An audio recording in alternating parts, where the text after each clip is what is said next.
చేపల పులుసు ఎలా చేయాలన్నమాట సింపుల్ గా చేసుకోండి ఎట్లా అనేసి.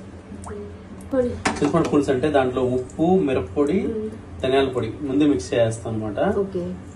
పసుపు పొడి వేసుకునేస్తాము. తర్వాత తెల్లగొడ్డలు పక్కన దంచి పెట్టుకుంటాము. చేపలు సపరేట్ క్లీన్ చేసి పెట్టుకుంటాము. ఓడియం అంటారు, లేకుంటే ఎర్రగడ్డలు జస్ట్ రీప్లేస్మెంట్ అనమాట. ఓన్లీ ఏం కాదు, తెల్లగడ్డ దంచి వేసుకుని వేసుకోవాలి. ఇలా స్టోన్స్ దాంట్లో వేసుకుంటే ఏంటంటే టేస్ట్ బాగొస్తుంది. ఇట్లా తెల్లగడ్డలు వేసాం కదా, దాంట్లో వాటర్ కంటెంట్ అంతా పోయే వరకు ఇట్లా ఉడికిన పోయేస్తాం.